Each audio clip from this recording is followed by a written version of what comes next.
So the first thing to say is that AI is not new. If you're British, you'll probably say that the first AI example was at Manchester University in 1951. There was a chess machine and a checkers machine. If you're American, you will probably say that the first AI was called the logic theorist at Carnegie Mellon University in 1956. But the point is, AI has been around since the 50s. And in fact, it's Professor John McCarthy who actually coined the term and he gave it a definition. And that definition is the science and engineering of making intelligent machines. I will dispute that definition later, but that is the original. And I had my first lecture on AI in 1990 as an undergraduate, which was mainly, as I recall, looking at very big equations. And I can remember in one of those lecture theatres where it's sort of tiered seating, I can remember at the peak moment of boredom, one of my fellow students fell asleep and his head fell forward, smashed into the desk with this enormous sound that caused everything to stop, but he stayed asleep. And so, if that happens to you in this talk, it will not be the first time I've seen it, and I'll try not to be offended. Um, that form of AI, which culminated really in what we tend to call machine learning, led to these big AI platforms that could do things like beat um, Garry Kasparov, the then chess grandmaster. That's the kind of thing that evolved from what I'm going to call traditional AI. But then in November 2022, our worlds were upended because then we got generative AI in the form of Chat GPT. And that took um, the specialist community by surprise, as well as the general public by surprise, and frankly changed the game. We didn't have too many big questions being asked about traditional AI, but generative AI fueled a lot of speculation as to what this actually was and what could it mean for humanity. I think probably more of a stir on the ontological front than anything since the camera. Of course, people were concerned that the camera might steal our souls, and that turned out not to be true until it was embedded in a phone, and then it, of course, has. But there were 100 million downloads of ChatGPT after 2 months of its launch. And for the first time in history, AI was in the hands of the general public and not a small specialist community. So the latest version of ChatGPT, and by the way, I'm going to focus on generative AI. I'll make occasional references to traditional AI. Most of the fuss is about generative AI. And first the first thing I'm going to do is just show you something. So I just put the title of this talk, AI through a Christian lens, into ChatGPT 4.0, which is the latest version of ChatGPT, and it produced this image.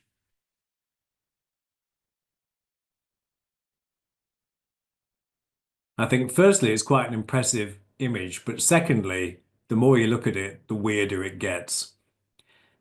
That's its interpretation of those words into an image. And I'll just leave that with you. In a few minutes, I'm hoping that you'll have a greater sense as to how it might have done that. Because I'm going to do something possibly stupid, but I'm going to try and explain how generative AI actually works.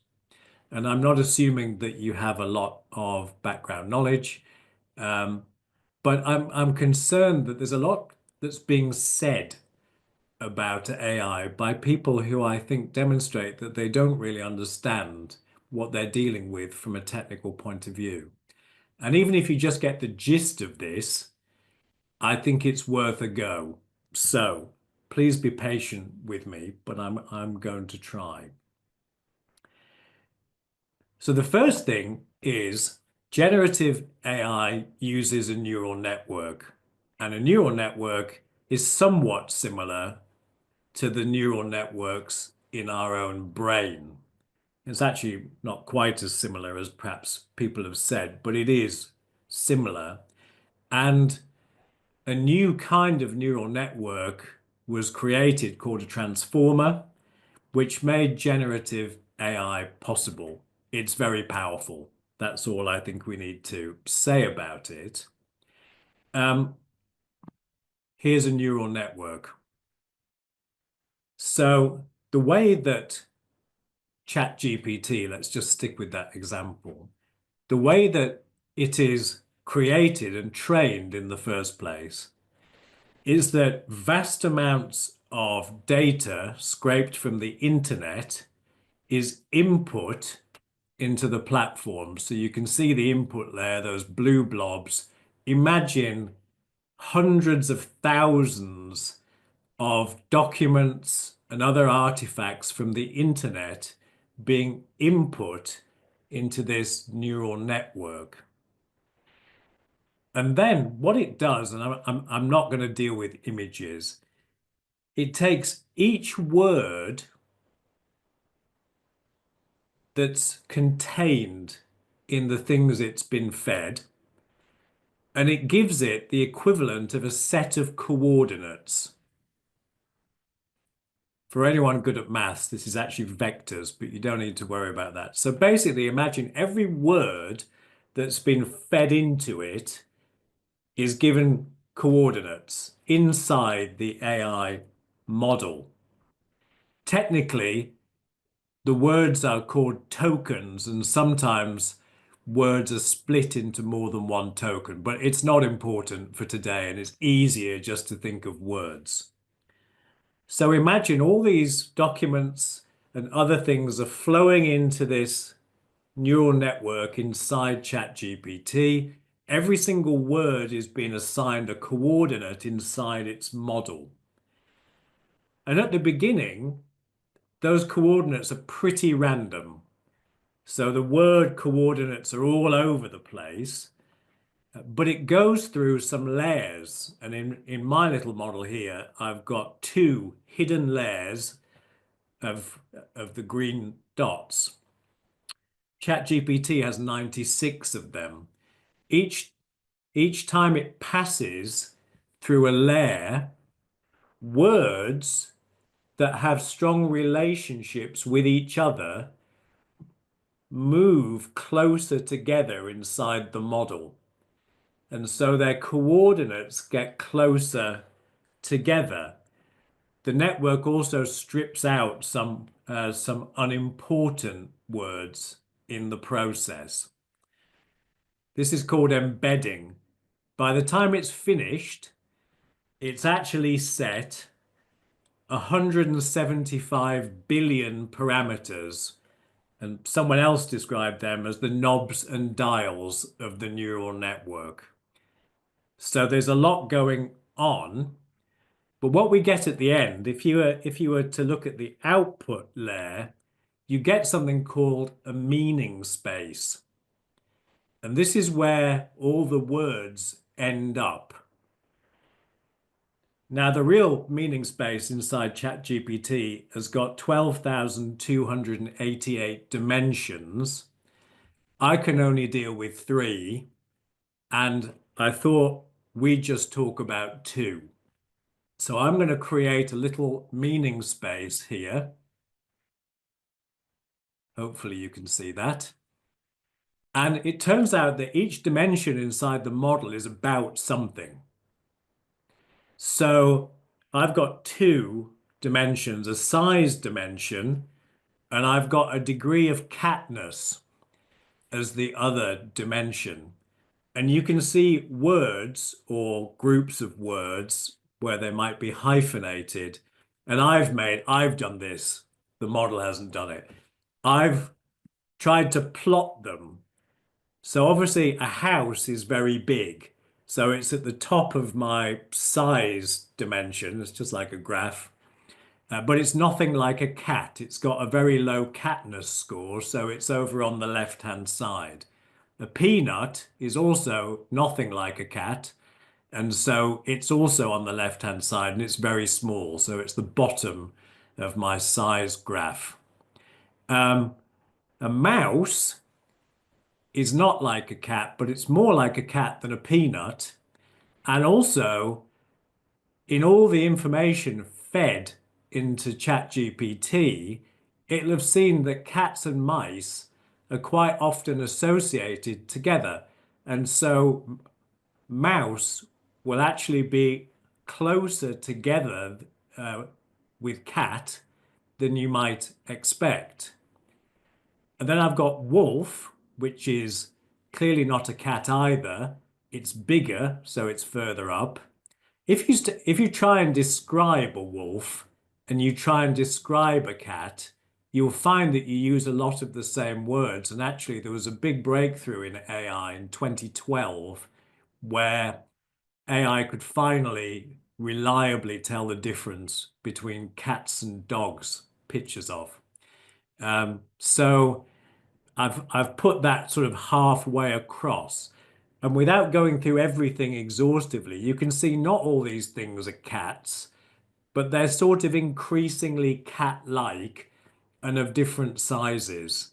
And things that are large and cat-like are very close together, and things that are very uncat-like are not close to the cat things.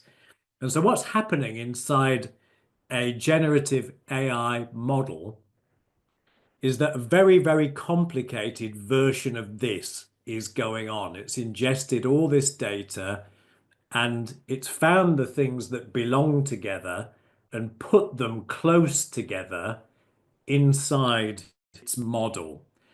And I've got size and I've got catness, but there'll be, you know, Italianness, blueness, all sorts of other attributes that are in the model where exactly the same thing will have happened to all the different words. So once this is done, we can consider that ChatGPT has been trained. It's got a model. And in fact, where we get GPT from is this. So we have generative AI, we have a transformer neural network, and it's been trained. And that gets shortened to generative pre-trained transformer, GPT. So that's the GPT of ChatGPT. It simply means it's generative AI, it's already been trained, and it's got a transformer neural network at its heart. That's where GPT comes from. What about the chat? I hear you say. Well, once it's been trained, you can ask it a question, which anyone who's tried to use it will know. And what it does is it puts your question through exactly the same network. It breaks it down into words. And then what it does, it scans all the coordinates of all the words in its model and it finds the most probable next word in trying to answer your question. And it keeps doing that until it thinks it's finished. So if you remember nothing else, generative AI is basically a big model full of words that have relationships between them. They're defined, those relationships are defined by how humans use all those words on the internet. And then once we've got the model, we can ask it questions and it keeps producing the most likely next word of the answer until we have an answer. And in a nutshell, that's how generative AI works, I can see several people have fallen forwards onto their desks, but now's the time to wake up, and I promise I won't do anything like that again. But I think it's important that we know what it is, because when I start to talk about what it's like, hopefully you can remember essentially what it's made up of. So I think there's some really big questions, there's lots of big questions, but I'm going to ask three questions. Firstly, is generative AI like a person? Secondly, how does generative AI think in slightly more theological terms? And then thirdly, is generative AI good for humanity? Those are my questions. And the way I'm going to do it is I'm just going to talk about the current situation in AI. And from now on, AI means generative AI. It's just a bit long to write it every time, so I've shortened it. And then I want to try and bring a Christian perspective. So, first of all, AI, contrary to what you might have read, is definitely not conscious. And in fact, if you ask it if it's conscious, which I did for the purposes of this talk, it says this: I am not conscious. So, of course, its use of the word I is the slightly deceptive part, which I'll come back to. But it goes on to say my responses are generated through patterns in data rather than conscious thought. And that's absolutely true. I think there was a little bit of speculation at the beginning as to whether it was conscious because it appeared to be in a real conversation. Was it self-aware? Was it sentient? But if you think back to what I just said a few minutes ago, it's just a big model full of words with statistical relationships between them. It's not possible that a model of that kind could be conscious. It has absolutely no technical basis to form consciousness. Also, it's really good at empathy, but it doesn't have any emotions.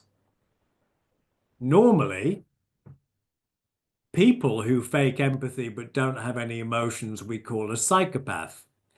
And it's worth filing that away in our mind because actually what we're dealing with is something that can outscore a human on human empathy. Um, there's a test which is used to measure emotional awareness. And interestingly, um, generative AI scored 97% in that test. And so this is people talking about their situations and then ChatGPT providing empathetic responses. It scored almost twice as high as the average human. Women score slightly higher than men on average. But ChatGPT is very significantly better, but it has no emotions whatsoever. And again, if you ask it a question, it will say, I don't have emotions. While I can simulate empathy or convey emotional tones in my responses based on language patterns, these aren't true feelings. And there's a whole area which I don't have time to get into tonight. If we start to use generative AI for therapy or embedded in support robots or these sorts of things, we do need to be very careful because they can appear very supportive and empathetic. And we know that people are capable of forming emotional bonds, but actually, the platform itself has no emotions at all. And I think, going back to the psychopath comment, there is a little bit of hazard in that as we go forward. Thirdly, Generative AI is really good at some things, but it's not intelligent in the same way that we are. It's really good at natural language processing. That's the thing it's really good at. So it's chatty, it can do all the patterns, it's got access to a lot of information. It's really good at conversation. It's actually not very good at maths. And that's partly because if you think back to the way it's trained, think about how many dreadful presentations you've been in where someone's trying to talk about synergies and they say 1 plus 1 equals 3. Of course, if generative AI is exposed to thousands and thousands of instances of seeing that 1 plus 1 is 3, it might think that 1 plus 1 is 3. And occasionally, it may decide that's the most probable answer to your question, which could have been, what is 1 plus 1? And it might say 3. So it's very good at some things. It's not like a human. We can do so many things. And I don't have time to talk about artificial general intelligence, but I think Steve Jobs had the best test. He said, we'll have artificial general intelligence when AI can make us a cup of tea. And we're a long, long, long way from that. However, I would argue, just as a final comment on this, AI shouldn't be made to be like a person. The whole point of it is that it can do certain things better than us. It doesn't actually need to be designed to be like a human in a more generalized sense. And maybe we can come back to that in the Q&A, if indeed we have time. Next, it's really hard to embody AI in a robotic body. If you look on social media, nearly every mention of AI shows a picture of a robot, and my presentation is no different. And that's because it's really hard to depict a neural network. You've seen one. It's not that fun to look at. And so we have a temptation to put it into a robot's body. But there's something called Maravec's paradox, which basically says it's turned out to be much easier to get artificial intelligence to do mental tasks than to get robotics to do physical tasks that are performed by a human. That's why you don't see a robot waiter, because AI is available to come and take your order and probably knows more about the food than the average waiter.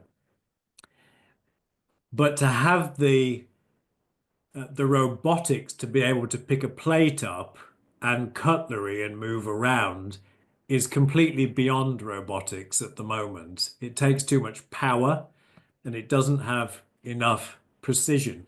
Although I have to say, we were in our local Thai restaurant and there was a robotic tray stand on wheels that was moving around in the restaurant, and they were putting trays of things on it, and it was going to the designated place, and it was quite amusing to watch. But that's a long, long way from something that can pick up your food.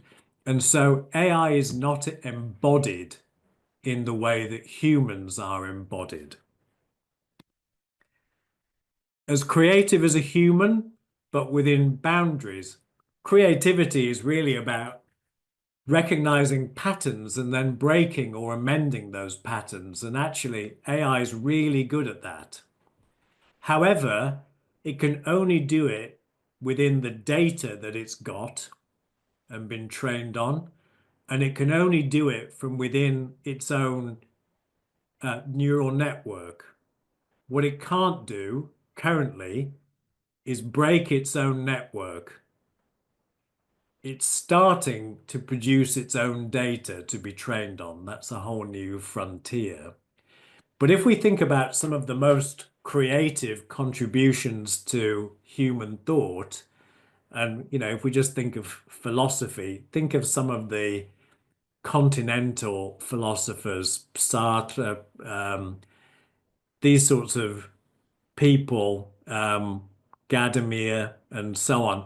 Some of their work is barely comprehensible because they've gone so far out on a limb. They've broken new ground, but in a very messy and difficult to understand way. AI is far too clean to be able to do that kind of thing. And for now, it's very unlikely that AI can contribute to original research.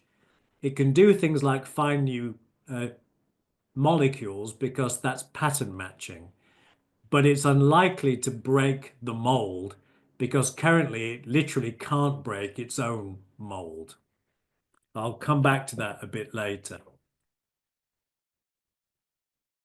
The areas in which I think it's most like a human is that generative AI displays bias and fallibility.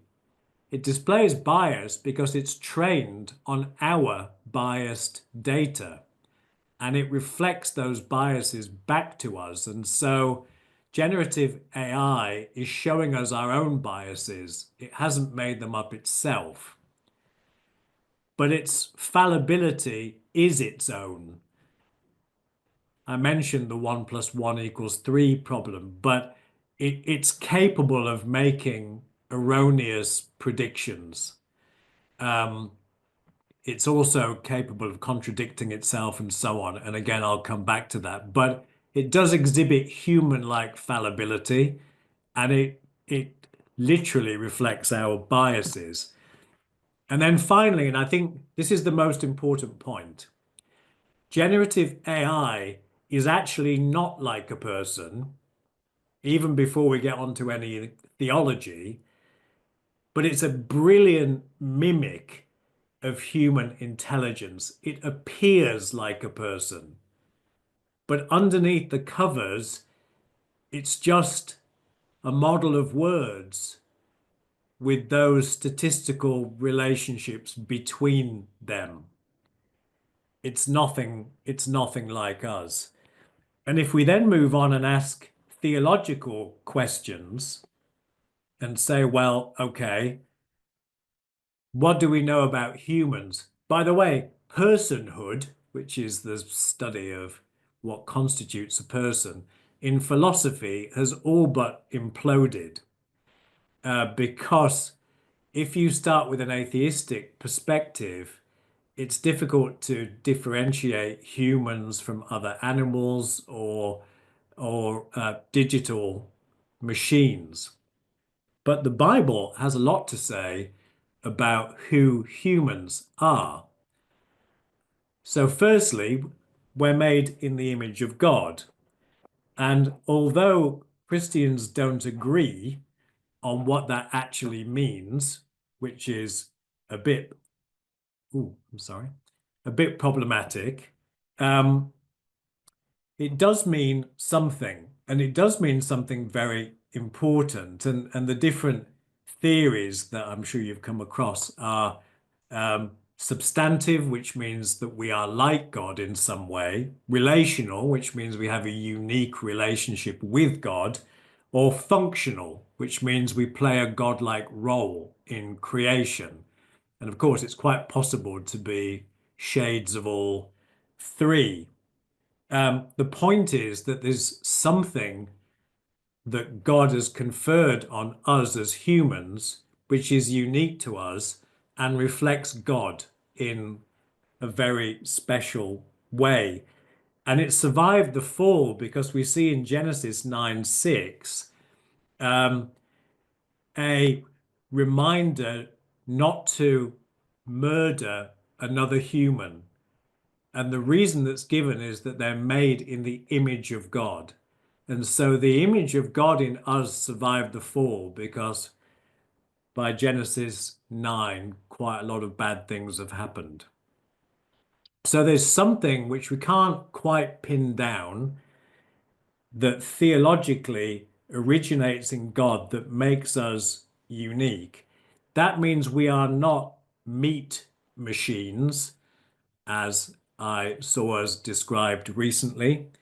And we're not defined solely by our brain or brainism, as it's being called. And that's because God breathed life into us in Genesis 2:7. Something happened that was not physical. This is after we were created physically.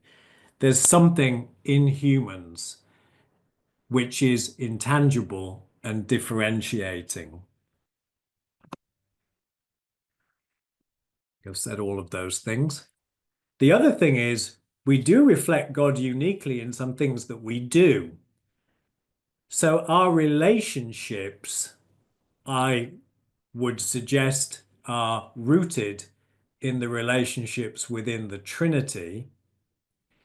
And we have a unique grasp of language. Now, we know that there's other things that can use language in quite sophisticated ways, things like dolphins and so on. But our grasp of language is vastly different. And we've used our relational component and our language skills to create society and culture in a way that nothing else has been able to do. I think it's also worth pointing out that Jesus was incarnated as a human. Jesus was not downloaded into virtual space. And God's action in creation has prioritized humans in that respect. Jesus was enfleshed. And so I would argue, and I'm aware I need to pick the pace up, I would argue that AI is not like us functionally, by which I mean all the things I was saying in the first part. It's just not like us. And as soon as you look at it theologically, the chasm between us and AI is absolutely vast. And so I conclude that AI is not like a person. It's not like a person, even if you don't look through the lens of theology, but it's even less like a person when you do. Okay. Next question. How does AI think? Well, as has become my custom, I asked it, and it said, as an AI, I process and generate text based on patterns and information from vast amounts of data. So while I can discuss meaning and truth, I don't grasp them in the way a human would. That's what it says about itself. And in fact, what generative AI does is it reflects all our opinions completely passively. So it takes all the different points of view from its training data and it encodes them in its model.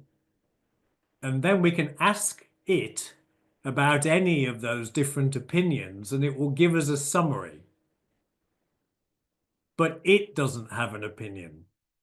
It doesn't evaluate them. It can't argue about, well, actually, it can argue about different points of view. I'll come on to that in a minute, but it doesn't have a point of view. It doesn't believe anything. And it's completely passive and relativistic in the knowledge that it captures. It can argue on both sides of an issue because it's got access to all the best arguments that have ever been made for this or for that. And I don't have it here, but I've made it argue for and against Christianity. I've made it argue for and against the existence of God. And it does a pretty nice job on completely contradictory tasks. It can, and this is related to the previous point about its fallibility, it can present complete fiction and error very confidently as fact. And that's because it has no sense of error, because it has no sense of truth. It's just a statistical model. And so sometimes what it produces is factually untrue, but it's exactly the same way that it produces things that are factually true. And that's entirely just to do with how that model was put together and how it processed the question. I was reading a book on AI and it was talking about AI is beginning to admit that it's wrong. It doesn't admit it's wrong. It has no sense of being right or wrong. It also has no sense of admissions. It has no emotions. It's exactly this kind of thing which is very misleading. It doesn't have any understanding of anything that's in its model, and it has no grasp of a world outside of itself.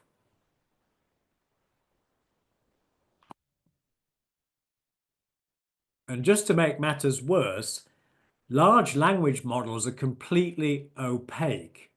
Even the developers who create them do not know what's in them because there's 175 billion parameters. They don't know how the neural network set all of those parameters. They're able to test its responses in very specific situations, but they don't know what's in the model. No one knows what's in the model. The platform doesn't know what's in its model in any um, self-aware sense of that term. And there's no traceability back to the data that was used to train it. I'll come back to that in a minute. It also can't learn and it can't update itself without human intervention. So when you talk to it, quote unquote, it doesn't update itself with any of those interactions. It doesn't have any ability to learn. There are traditional forms of AI that do have the ability to learn, but generative AI does not. So how does this stack up with a Christian view of thinking and meaning and truth? Well, we start from an absolute, which is that God is the source of all reality. God defines reality, and God and God's creation are that reality. We experience a world outside ourselves because, from a Christian perspective, we're assured that there is one. We're looking at each other in the little windows and so on. That's not just a trick of our brain happening inside of us. From a Christian perspective, we all truly exist outside of each other, and our interactions with one another are real. We also believe that God is revealed in the Bible. And of course, that's a tricky business. Um, Interpretations differ. The Bible is complex, it's multi-genre. There's prophecy and poetry. It's certainly not a book of textbook facts about reality. And so we must contend with scripture and even with creation through science to understand it. We need to test things because there is, in the Christian perspective, such a thing as things that are true and things that are false, even if sometimes we still have difficulty telling the difference between them because we are flawed and finite. And our knowledge is partial, it's provisional, and it's fallible. And so we're encouraged in Scripture to test things. We're supposed to test all claims to be true. And part of how we do that is to test who's making the claim. By their fruit, you'll know them. So Christians are encouraged to test not only truth claims, but also the sources of those truth claims. And the really big problem with generative AI is we've lost traceability back to the sources. When I lived in America, in the gym, there would be a TV showing Fox, and there'd be a TV showing CNN. And if you're on a machine close to the Fox News one, you would find you're in a different reality to when you're in a machine close to the CNN one. But because you knew what you were watching, you could contextualize what you were hearing. The problem with generative AI is it strips out all that traceability. You don't know where what it's producing came from. And so generative AI is like an image of human knowledge where we have God's revelation, conspiracy theories, truth and lies, all mixed together in one big statistical model where we don't know where that data came from. And this creates a special problem for us in testing the meaning and truth and veracity of what we're being told. Personally, amidst all the big speculations about the end of the universe and so on, and I'll come on to that next, I personally think this might be the biggest issue of all, is that knowledge is somehow stripped away from our ability to assess it based on its sources. And that makes things very difficult. So we do need to test it to the best of our ability, but our ability has been limited. And when we talk to and ask questions of ChatGPT, it is not some objective and infallible purveyor of truth. It's giving us a statistically probable response from its big model of words that was built from the internet. And it's really, really important that we remember that when it tells us something, because we need to treat it in that context.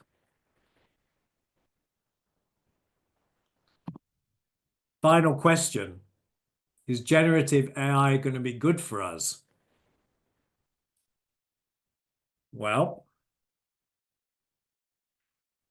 most of AI ethics is currently focused on preventing harm. It's what philosophers would call consequentialism or utilitarianism. It's basically focused on how do we stop AI doing bad things?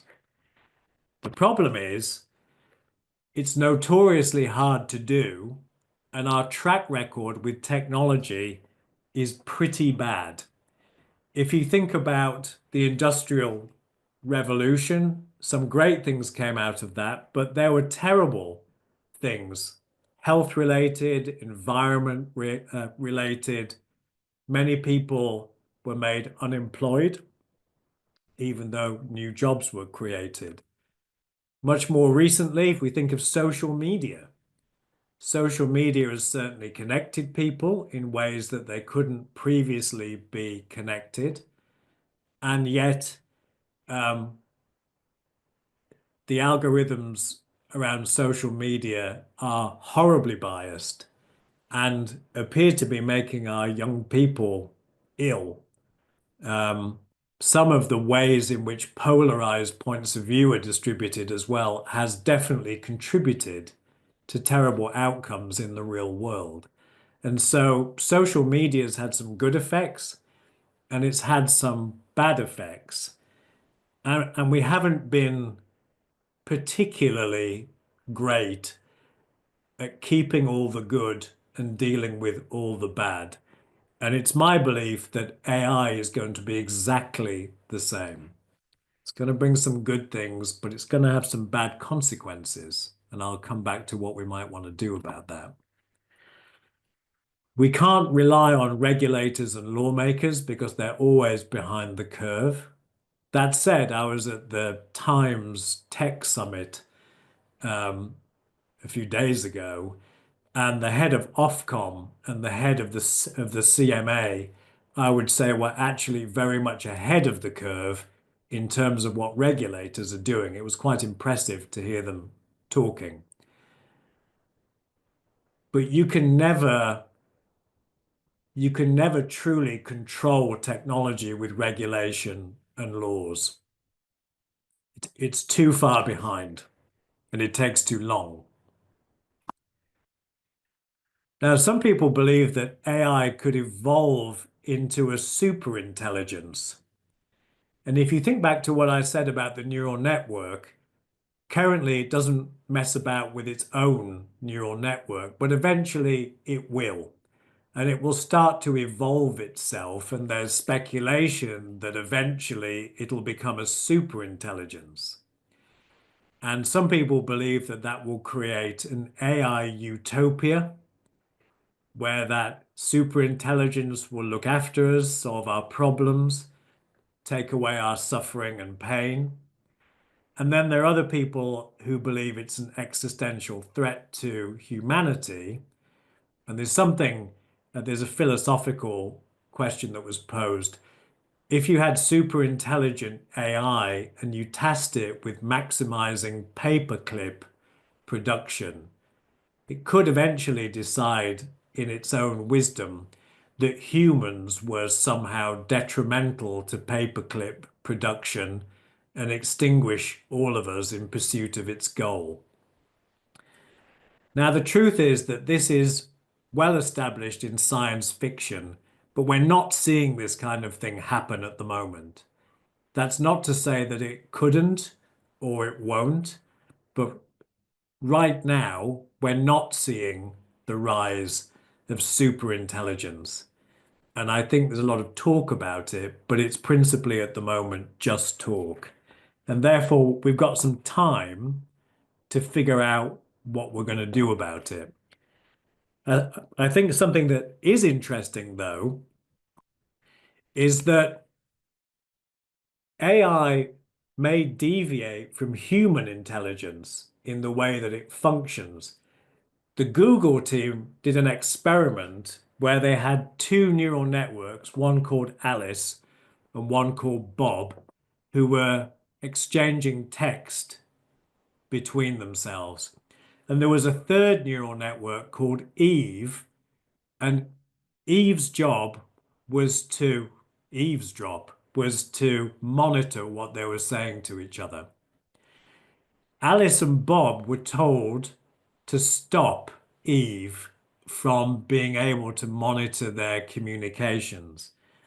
And after 15,000 learning iterations, about half of what Alice and Bob said to one another couldn't be understood by Eve. But the way they did it couldn't be understood by the human developers. And so they didn't know how they'd achieved this. And it's conceivable that AI that doesn't need language, for example, that appeals to the senses, could learn to talk to each other in ways that we don't even know they're doing it. So there's definitely the possibility of AI becoming more alien than it currently is. Sometimes we're worried because AI seems too much like a person. I think the other extreme is what if it becomes too much like something else that we don't understand and we don't know what it's doing? And I'm not suggesting here that it's conscious and sentient and it's got will. It's just that it's processing, it's doing things, and we might lose our ability to understand what that is. So, what's a Christian perspective on all of this? Well, firstly, from an ethical point of view, God is absolute love and goodness. And so we have a standard from which to measure things. And we can test, in addition to consequences, We can test virtue or character. We can test for alignment with God's purposes. And we can also test for the universal moral principles that we believe that God has encoded in the universe. Now, these things are easier said than done because we have lots of debates about ethics amongst Christians. So it's not as if this is super straightforward, but we have a lot more resources to assess goodness than our secular counterparts who are left with really trying to restrain it from doing things that are bad. And that is probably why, and I found this really interesting. I was at the World Economic Forum a couple of weeks ago, and I met one of the very senior AI ethics people from IBM, who is a devout Catholic and uses the Pope's call on AI ethics as the start point for her work. And if you were to look at that, it's actually really very good. It's a way of looking at all these things that I'm saying. It's very rich and multidimensional. And curiously, in such a secular age, not only has IBM signed up to this, but also Microsoft has signed up and Cisco have signed up. These are huge technical companies, but they've actually aligned themselves with something that emerges from the Catholic Church. And I personally believe it's because it's a more multi-dimensional framework than anything you can come up with from a purely secular perspective. So we've got some resources available to help understand what's going on. And I think also going back to Genesis, we were made stewards of creation and taught to pray. I would say, therefore, we have agency in the way that AI develops, and we may not understand it, but I think we can have a point of view. We can say that certain things are not acceptable. We can call for more controls and safeguards in the use of AI. And Christians make up about 30% of the world population. If you add in other religions, many of whom share a number of these concerns, we're in the 60s and 70s of percents of the world's population. I don't think we should feel disempowered in having an influence on how AI develops in our world. I appreciate it's difficult to understand, but I think as the issues start to become clearer, we should feel that we have a voice. And then finally, I would say, as Christians, we believe that God decides ultimately the future of creation. There can be great harm, there can be great benefits, but from an eschatological perspective, we believe that God decides the future of history. So there's kind of a last line of defense in all of this, and it's not going to be up to large technology companies to determine the end of the world. I think we believe that God ultimately shapes history and will make a determination as to when this phase of history is coming to an end from more of an eternal perspective. And I think perhaps that's a good way of us having perspective on the whole thing. And so let me finish because I recognize that we're short of time. How do I answer the big questions? I would say generative AI is not like a person, except for its biases and fallibility, but it's very good at impersonating one. It doesn't have a sense of truth or meaning. It actually reflects our own opinions back to us, but without the context that we use to interpret them. And finally, generative AI can be used for good and bad purposes, but we all need to exercise influence. And in the end, it's God who decides on the future of history itself.